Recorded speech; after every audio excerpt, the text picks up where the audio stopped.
Hello, I would like to welcome you to today's webinar, the first in a series called IT Outsourcing, If, Why, and How to Execute with Excellence. This webinar is called Bring in the Ringers, Stacking Your Team for Outsourcing Success. My name is David Goodstein, and I'm a webinar coordinator for the Outsourcing Institute. It's our pleasure to be the host of today's event. Before we begin, I'd like to briefly say a few words about the Outsourcing Institute for those who aren't familiar with us. The Outsourcing Institute is a professional association dedicated to providing independent best practices, tools, roadshow events, and networking opportunities for all forms of outsourcing. Located at Outsourcing.com, we have 70,000 members globally. OI specializes in providing low-cost and no-cost alternatives for outsourcing buyers in need of RFP tools, vendor selection assistance, training, as well as general support and coaching. For those of you who are in this market, we offer an array of very targeted sponsorship and promotional opportunities. Our sister company, CMS, provides recruiting services for those seeking to hire outsourced professionals experienced at buying, selling, managing, or consulting in this arena. Contact information is at the bottom of the screen for those who have any questions. At this time, I'd like to now speak about the speaker we have today. We have Vincent Laganella, Managing Partner of Laganella Consulting Group, and who will begin to say a few words about himself and begin his presentation. Thank you. Hey, good afternoon, everyone. I'm Vincent Laganella, and I'm the Managing Partner of the Laganella Consulting Group. We're an outsourcing advisory firm. We tend to work with mid-tier and large publicly traded companies, and we advise them on the best ways to accomplish their outsourcing goals. So I want this to be hopefully a fairly interactive presentation today. I'll be watching your questions here in the chat window. And if you want to throw them at me on the fly, I'll be happy to try and address them if I think I can do it quickly. Otherwise, we can take a deeper dive to some of your more complex questions towards the end. I'm an adjunct professor of outsourcing solutions at the University of North Florida. I work with some fairly big companies that hopefully you know about: Wells Fargo, Convergys, Bank of America, but not just financial services. I have the pleasure of working with Johnson & Johnson right now, and it's really a treat. This is something I'm really passionate about, and this is hopefully going to be a fun presentation for you, because we're going to talk about how you can stack your team, and I'm going to give you some personality traits and tell you how to find both the people and the projects that you need to be successful in your outsourcing objectives, and that's what we're going to tackle here. So let's go to the next slide, if we could, please, David. We're going to talk about a few topics today. First thing we're going to talk about is different implementation models. There's two basic ones. There's thin and wide and narrow and deep, and we're going to talk about which one you should use based on who you are and what your role is. We also want to talk about what are the key roles that you want to put your ringers in and what personality traits they should possess. We're also going to talk about the importance of an executive sponsor. We're going to talk about some critical supporting teammates that you need to be engaged with as you advance your outsourcing objectives, and then picking the right projects for everything from the pilot and proof of concept all the way through going into steady state. We're going to look at some of those too. And the last thing we're going to do is talk about what you're likely to encounter, which is change resistance, because so not everybody embraces change, and so knowing what you're going to have to deal with that and how to handle it is important. Now, the first thing I wanted to do is get a sense of who we've got on the line here and what types of role you're in. So if we could open up the first poll, I'd like to get an understanding of how big is the company that you're working with. If you're an outsourcing advisor, what's your typical size of client? If you're working for a company, what's the size of your company? How many employees are in your department, regardless of whether they're currently outsourced or not? If you could answer one of those questions, our options are less than 100, 1 to 500, 500 to 1,000, up to 2,500, and more than 2,500. If you would put one most applies to you, we'll give it another second or so. And David, when you think we're ready, let's go ahead and take a look at the results.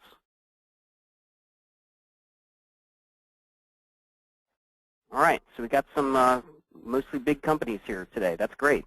Good. That'll help me tailor some examples as we go through the presentation. Can we clear that, please, David? Thanks. All right, let's back up one slide, too, if we could. Great. All right, so moving ahead, so let's talk about thin and wide versus narrow and deep, if we can go ahead. So thin and wide is most applicable if you're playing at least a department head. If you can go ahead, please, David. Thank you. If you're at least a department head or above, you can go with a thin and wide approach. And the idea is you kind of want this wafer-thin slice that you're going to run across all of your different business verticals, and that's where you're going to put your ringers. They are going to be experts that are able to drill into more than one business vertical at a time and be able to accomplish some outsourcing objectives. Now, some projects I've worked on, you might have a commitment to spend, say, $100 million or more a year for outsourcing. And so what you're going to do is you're going to have, that's a lot of money that you're committed to, and it's typically committed at a C-level executive or above. And you're going to have to be able to do that across multiple business verticals to accomplish those objectives. Now, not everybody is sitting, though, in a C-level role, so the other option is kind of narrow and deep. So if we can go to the next slide, narrow and deep looks something like this, where you don't have that slice at the top, but what you do is you can drill business innovation down through your vertical, acting as a department head or above, and then place your ringers to accomplish the objectives that you've set out for your business vertical. And the idea is this is an opportunity for you to influence senior leadership and senior executives to say, hey, we're sitting here in this middle business vertical and we're doing it here successfully. We should do it other places too. So you can actually transition from a narrow and deep approach to thin and wide. You're just going to move your ringers up from that triangle you see in the middle layer to the thin layer that we saw at the top, and then drill down through multiple business verticals. So we can go to the next slide. So, you know, it depends on your role, and it depends on what your objective is, but the idea is that you can show how you can use outsourced operations effectively to accomplish whatever business goals that you have. So let's just touch on those goals, what they tend to be. Typically, there's a couple different things. Either you're looking for speed to market. You're trying to do more faster.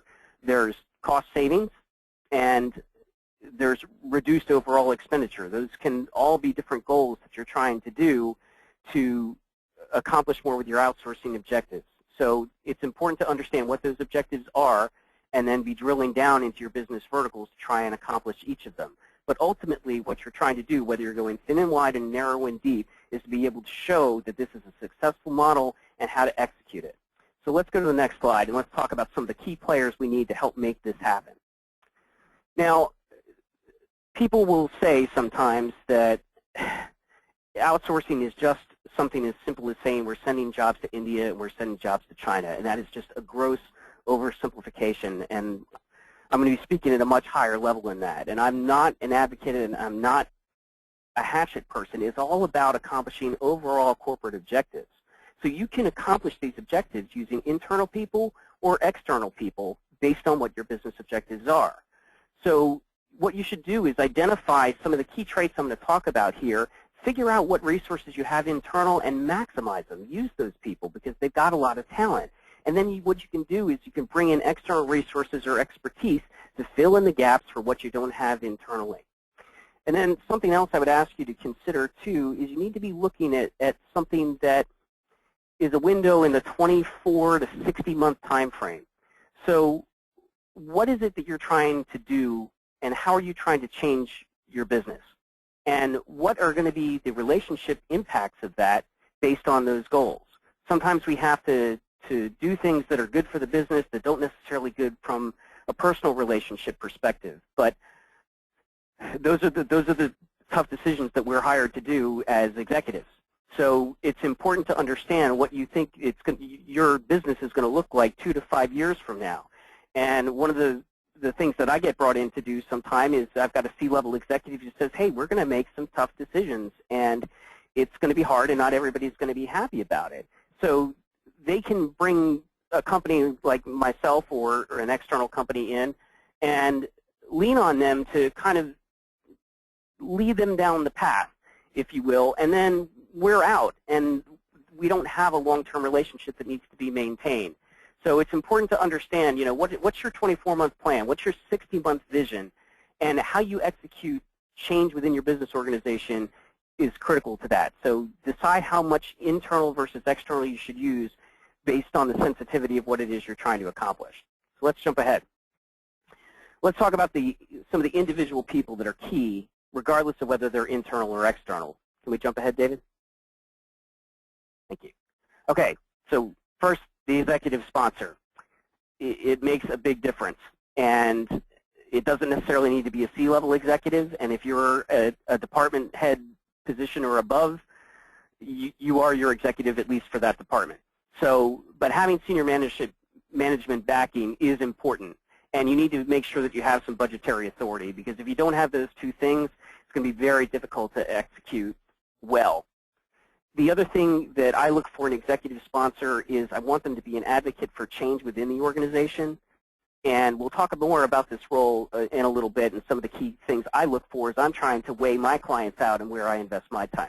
Let's jump ahead. So let's assume for a second we've got the executive sponsor. The next thing I want is I want a hard charger. I want somebody who understands what the goal is. If we're drilling down a single business vertical or whether they're going to be going down multiple business verticals, I want this person to just, he's a jet engine and has the hammer down. So he understands the goal and what we're trying to accomplish with our business objectives, and he's passionate about it. And he or she has enough leash to be able to go in and ruffle some feathers, because we're talking about changing the fundamental ways that business organizations run. So you need to give them some latitude to be able to go in, get the information they need, and understand that they're going to, that hard charging is going to break through some barriers, but it's going to offend some people, and some people, especially those who are resistant to change, may not like it and may push back. So if you're working in the role of the executive, you better expect to clean up some messes from that hard charger. But the thing I like about the hard charger and why I think it's so important is they get it done.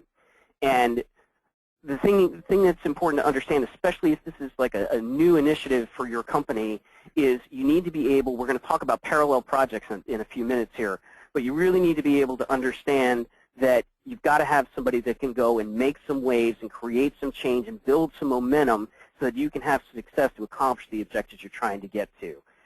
Hard charger tends to be better for a thin and wide model because they can go a bunch of different places at once, and I'm going to come back to that point as well. Let's go ahead. So you need a counterbalance to the hard charger, and you need somebody who's kind of like the sage, somebody who's maybe not, they don't have the hammer down as hard. They're like the prop plane. They're not the jet engine. They can be like a process analyst or a guru, or maybe they're Six Sigma certified, and they understand the detailed particulars that are required to change the way that your business operates. They understand the bigger picture that you're going for if you're in the executive role, but they also bring some big brain augmentation and expertise, and they really kind of, I look at them as kind of working in lockstep with individual business managers. Once you isolate the department head or the area that you want to try and initiate this change with, that's where you're going to let the sage go and work side by side with this person for, say, a 2 to 6 month time frame to be able to, one, get to know their business, and two, be able to get them moving from the current state to what the desired objective and end state is, and be able to relate to that person. So the sage is critical, and one thing you need to be careful of, again, I don't know what everybody's role that we have on the phone is, but if you're an executive and you're looking at trying to implement change across 5 or 6 different business verticals, you may be able to get away with 1 or 2 hard chargers if you're doing the thin and wide model, but you have to have a sage that you can place within the business verticals. So you need to have 5 or 6 different sages, and these are skilled people. They're not common. So before you decide how big an elephant you want to eat, and make sure that you've got the right people in all these different roles we're talking about. And if you're going to try and do some pretty radical change across multiple business verticals, make sure that you can give the people that are in those verticals the support they need with these key roles. And sages are key. All right, David, let's go ahead. All right, the referee. This is Ed Hockley. I don't know if you know him, but the guy's a stud in the NFL. And what the referee's role is they are going to be the one who breaks the tie. The sage is working side by side with the manager. The hard charger is going in and initiating changes everywhere they can get. The referee is the one who is kind of the operator. They're going to be the one that smooth things over when feathers get ruffled by the hard chargers. They're going to be checking in with the sages to make sure that things are going in as planned. They're going to be communicating with the executives to say, okay, this is the business case we set out to do, and this is what we're accomplishing with it. They can kind of act as the bridge between internal and external managers. So if your model right now is you're 100% insourced, then all you have is internal managers. But if you're moving towards an outsourcing model, now you have external managers that are going to need to be interacted with and managed as well. So the referee will kind of act as that go-between. They also can manage some of the supporting players and, like I said, be a counterbalance to the hard charger. The sage is going to be the one that is kind of like the best friend of the manager whose business is being impacted by the overall objectives that may be being set higher above. The referee is going to be the one that is kind of helping to kind of piece together what piece of the broader puzzle that the manager is doing. And the referee can, in some cases, if there's conflicts between internal and external personnel, the referee can be a key player to be able to balance it out and make sure you're still moving towards your objectives. Let's go ahead. So let's talk about supporting players. If you're going to get into this seriously, there are some key relationships you need to be developing, and it depends on the size of your company and how big the different areas and how broad you're trying to go.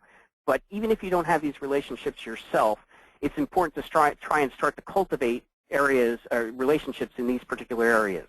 Mergers and acquisitions are really important. I've seen companies that instead of trying to go and build their own captive from scratch, went and acquired 2 or 3 different outsourcing providers and formed their own captive, and then did a multi-vendor strategy alongside with that, so they put some of it outside, but they still maintained internal control. So having a couple people in M&A can be very, very valuable. Legal is also really important because you have to make sure that you protect your company and that you protect your intellectual property and that you're looking out for the best interest of your employer. So making sure you've got key contracts in place is important. Now, some companies, if you're really big, use a procurement office to go and shop different vendors, and so having a relationship with your procurement office is important, and knowing what the process is within your company for vetting vendors and approving them and getting them engaged with your company is important. So if you don't have relationships there, you should try and start to cultivate those. And then we can never forget finance, because it all comes down to money. So if you're trying to initiate change within your company, you're going to have to build a business case, and it will go under the microscope. And somebody in finance is going to have to sign off on it and say, yes, this person's idea is a good one, and it's financially and fundamentally sound. Now, again, I don't know what everybody's role is. It isn't critical that you know everybody in every single one of these areas, and that's why the executive sponsor can be a big help here, because most execs have to deal with these 4 different departments. So don't feel like you have to have a lot of pressure on you. If you're, say, you're an innovator in a mid-tier management level, you don't have to know everybody in these areas. If you have an executive sponsor that can make those introductions for you, or at least make sure that these people, as they relate to your company, are engaged, then everything's going to be fine. So I don't want to intimidate people by saying, hey, you have to have relationships in all these areas or you can't be successful, because that is definitely not the case. But these are relationships you should consider and be cultivating. All right, let's go. Okay, so remember the executive sponsor? We were talking about him before. It's very helpful to have a C-level exec to do this initiation if you can. But again, I really want to encourage people that are innovating managers that are trying to change the way their companies are working. Go for it if you can. But what I'm looking for when I'm trying to decide which clients I want to work for, and if I'm having to weigh, because I've only got a limited amount of time, if I'm trying to weigh the thing out, I'm looking for the executive who commits like the pig, not the chicken. And this is an agile reference. And so we talk about breakfast, and if bacon and eggs are your thing, then the chicken kind of contributes, but the pig makes the sacrifice. They lay down the bacon. That's what I'm looking for in my executive sponsor. They want to make big commitments in a big way. They've got some pilot projects on hand, and if I can help them to identify these are some good targets to go after, they're going to commit to at least 2, because we're going to talk about redundancy in a second. they're going to commit to at least 2, and they've got contacts in the supporting roles that I need for my particular company or my particular client. Again, it depends on their size. Some good things to be aware of too is what's this exec's their political strength. Ideally, you want them to be on a rising track. You don't want them to be reaching for a last straw. You want them to be in a power position, because the thing is when you talk about trying to change the way a company operates, it's not an easy thing to do, and it's not going to go perfectly and smoothly every time. And if you think it is, you're going to be disappointed. So having somebody who's got some leeway to make some mistakes is very useful. And the other thing is that if you're going to go narrow and deep, and if you're an innovator and maybe you're at a department head level, I strongly want to encourage you to take some chances and innovate your company. But if so, recognize that you may be the one in the executive sponsor role, and you better look at those other bullet points above. Make sure you're ready to step up to that. If you're not, you may not want to step out that far. So it can be very exciting, and it's a lot of fun. But just understand what your role is and where you want to be. So I want to open up the second poll now, and let's talk about, again, I want to gauge the audience, because this isn't about me, it's about you. I want to understand, who do you relate to the most of those ones I just described? Do you relate most to the executive sponsor? Do you see yourself? Are you the hard charger? Are you kind of the wise sage that can make sure that the change is consistently taking place over time? Do you see yourself as the referee, or do you not relate to any of these? Can you give me your opinion if you'd weigh in and put in your vote now? And we'll let David post those results in just a second, if you'd be so kind.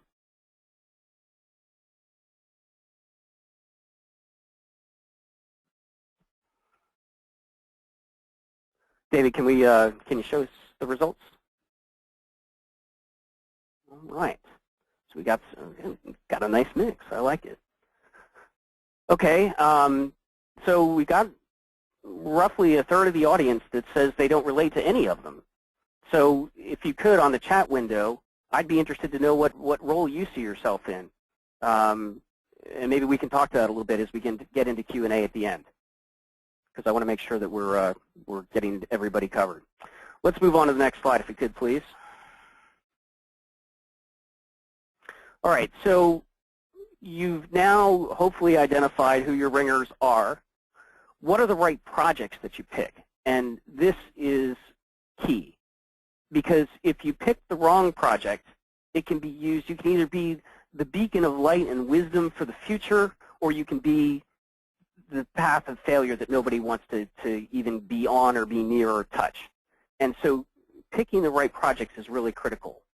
My recommendation to my clients is you want to pick projects that are strategically relevant to your company and have some importance as far as where the future is. Because if you're talking about changing the way your business operates, you're also wanting to have them be leading towards the future as far as where your company is going. Now, there'll be some people who will disagree with me as an advisor and say, no, just take the stuff that's like at the bottom of the life cycle, and the stuff that nobody wants to do, take that stuff and outsource that. There's good value in that, and I agree with that advice, with one exception, is that if this is completely new for your business, don't give people the end of the life cycle. Give them the future, and because they want to be attached to it. We're going to talk about that in a second. But I wouldn't tie it to something that's mission critical. If you've got intellectual property and you've invested millions of dollars, if you're in healthcare and have invested money on patents that you're going to be banking on for the next 30 years, that is not something that I would recommend giving to an external vendor. So you want to make sure that it's not mission or IP or intellectual property critical. You also want it to be somewhat representative of other challenges that either people within your department or other departments deal with. So it shouldn't be too easy, but it shouldn't be too hard either. If you make it too hard, it's going to be a stretch, and you may push your vendor beyond what they're capable of doing. And again, if your first couple projects fail, it's going to be really tough to recover.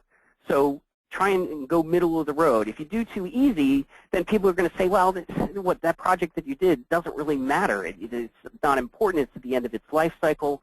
You don't want to go that route either. So again, you want to try and pick the middle of the road and have something that has parallels that other people can relate to, and use your first successful projects as the beacon of light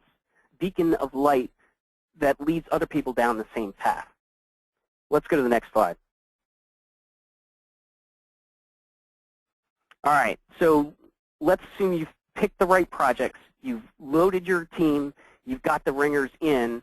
Here's the right way to manage it.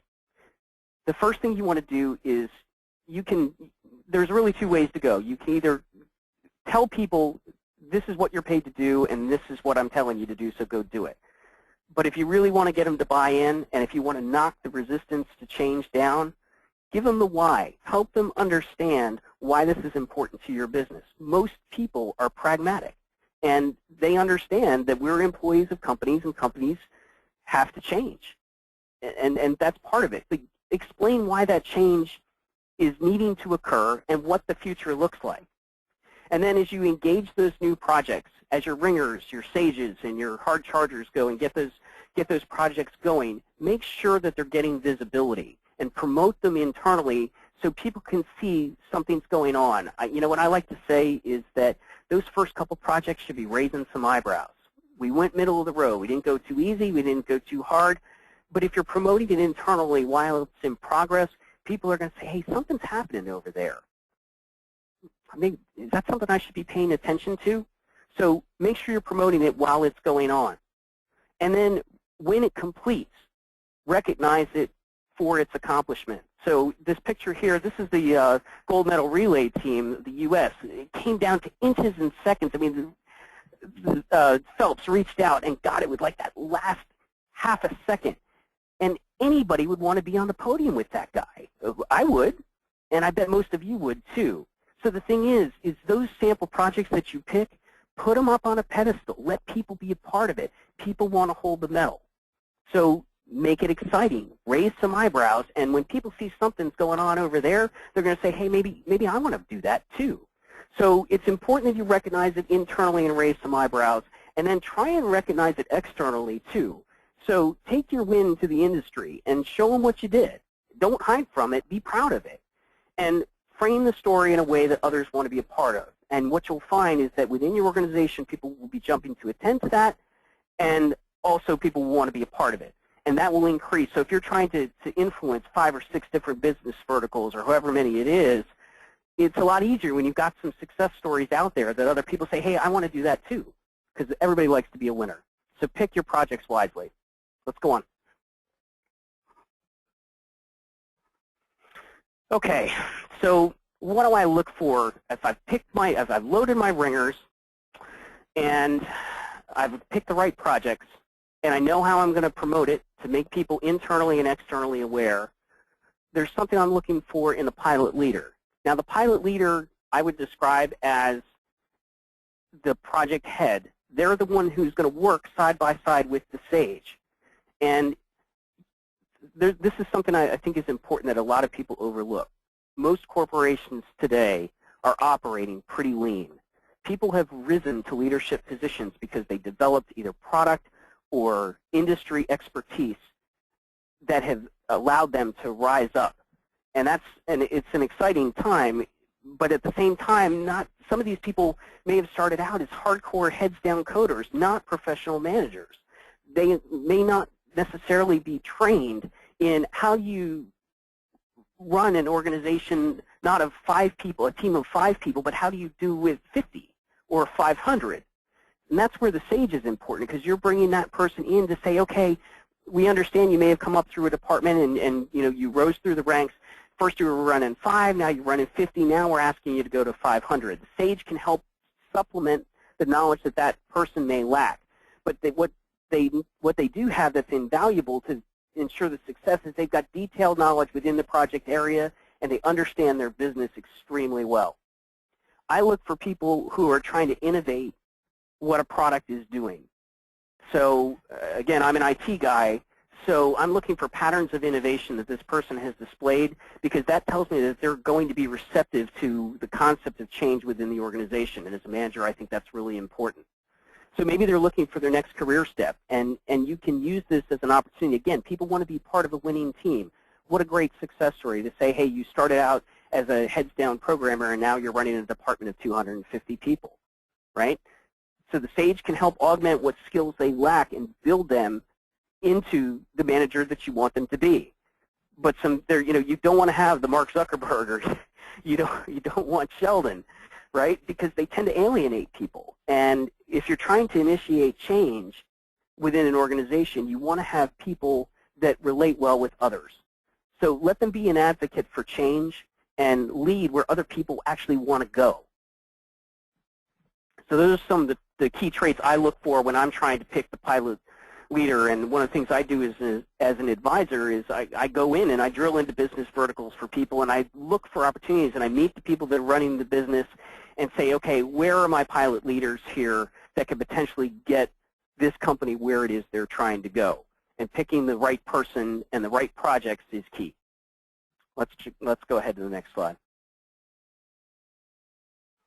Okay, so I am a huge fan of Spencer Johnson, but I'm not a endorser or anything. But if you're dealing with organizational change, you have to read Who Moved My Cheese. And what you need to do I'm not sure if you're familiar with the characters at the bottom, but what you're looking for is the two guys on the right. Who's sniffing for change? Who's looking to see something be different? And then you've got Scurry. That's the kind of the hard charger within the department. Those are the guys you want to focus on.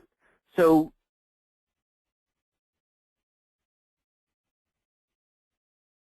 and this is where your executive advocate is the key as well, because they're going to be able to help you deal with all these different types of personalities and get you in the direction you want to go. And something you cannot ignore, as much, like I said, it's not always going to go smoothly as much as you'd like it to, and I'd love it to every time, but it doesn't. So you have to understand that, especially if you're initiating this change, if you're the one that you're doing it for the first time, for some people that may be a part of that, they may consider failure to be an option, and in some cases, a better alternative to what it is that you're trying to do.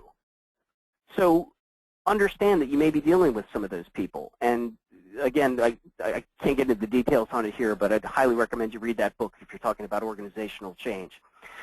So knowing that failure may be an option for some people, that's why it's really important to run parallel projects. Remember, I was talking before about the executive sponsor, and I said I want them to be willing to commit to at least 2, because if they aren't willing to commit to at least 2, then they're giving me a single point of failure. And you can't always pick your projects or your people perfectly.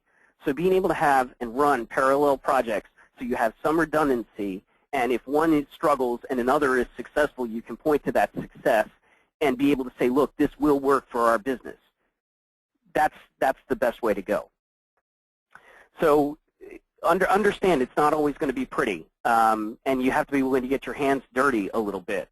But I think if you pick the right people and you pick the right projects and you promote from within the people that are taking your business in the direction that you want it to go for the future, you're going to be fine. And as long as you brace for setbacks and keep driving ahead, you're going to get where you want to be. So those are some thoughts on change resistance. And it can be uncomfortable to talk about it, but it needs to be talked about. You need to understand the personalities within your organization and who is going to get you towards where you need your business or your department to go. Let's jump ahead.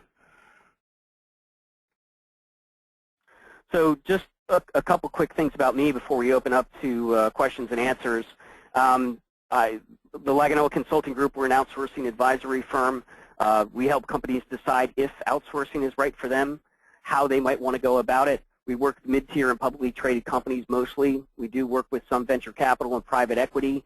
Typically, we're doing that if they're working with a company that's at least past its Series C round and maybe struggling to deliver their product or whatnot. We can increase their product release frequency or get some stuff out the door if a new company is struggling to produce. And the main thing we do is we develop outsourcing action plans that can be either executed internally by people who say, okay, this is the path forward. We have the map. Thanks very much, Vincent, and we'll see you later. And sometimes we work side by side on a mid or long term with a company to be able to help them accomplish whatever their outsourcing goals are. So that's a little bit about us and what we do. And if you're interested in pursuing this and outsourcing is a path you're exploring, we can help you explore it and give you some good advice on where to go and how to do it. And there's some contact info at the bottom. This presentation will be available on outsourcing.com as well. If we can go to the next slide, please, David. If you're interested in some extra material, I've got some good videos that I can show that aren't even available on my website either. But being able to identify opportunity around you and tap those internal veins of opportunity, that's definitely a big help. So maybe you think this is something your company needs to do, but you don't know where to start.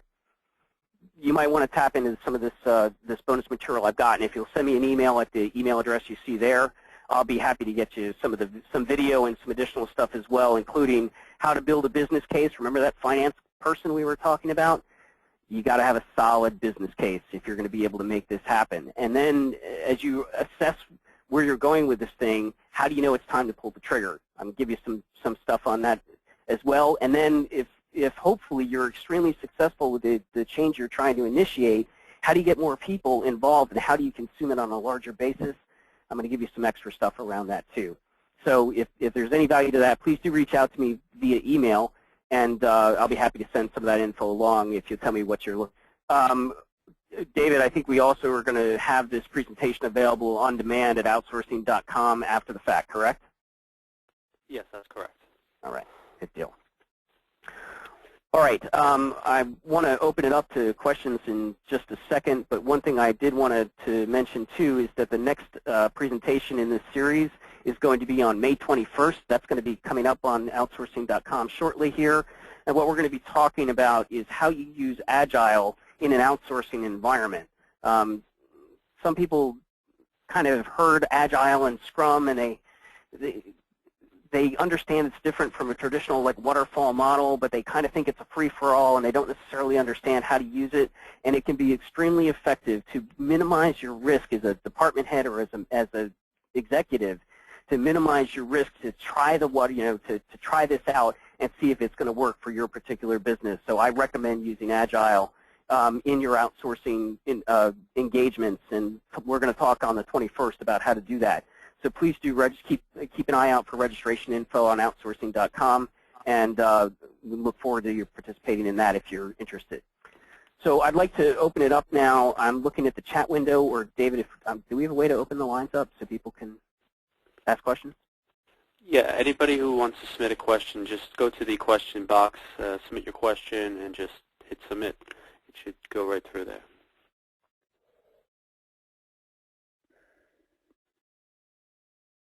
Right.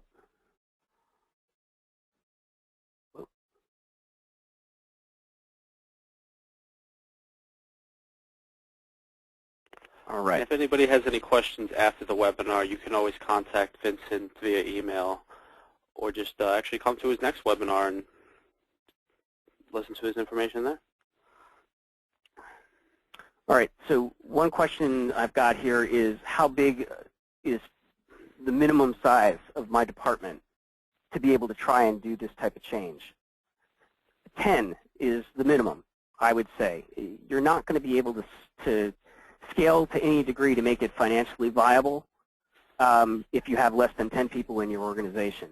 But if you're a manager of 10 people or more, and again, I'm assuming you've got some business insight that I may not understand, you can have a significant impact in the way those 10 people operate and make it more cost effective for how those 10 people work. But that's kind of in my experience, that's your minimum size. Anything, if you're talking about, handfuls, 2, 3, it's really tough to make it work and make it scale and to get people excited about it. So that's kind of the minimum size I would recommend.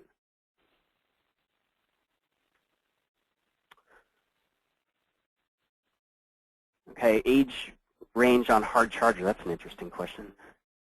So I don't look at age. I'm not looking for Gen Xers, or I'm not looking for a particular age type as far as who I want to be or identify as my hard charger. What I'm looking for is somebody who has a tendency towards innovation, as I said earlier, and I don't care how old they are. They could be 22, they could be 52, but if they're wanting to take the business in the way that it needs to go to be in its future better state, that's really all I care about. I haven't found anything that tells me that somebody of a certain age bracket is better or worse. It's how they operate within their role of responsibility that's the most important. See if we got anything else here.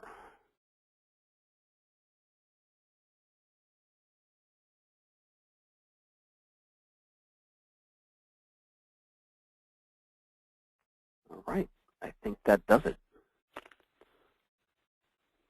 If there's no more questions, then I think it's a wrap. Great, great. I just want to thank Vincent Laganella, thank the Laganella Consulting Group for doing this webinar. This has been really informative. I want to thank everybody who came to join on behalf of the Outsourcing Institute. You'll all be receiving a follow-up email in approximately 2 days, and I'll have a link to the recorded webinar and contact information as well. So stay tuned for that email. And thank you very much, Vincent. Thanks for your time, everybody. We appreciate it. Bye-bye.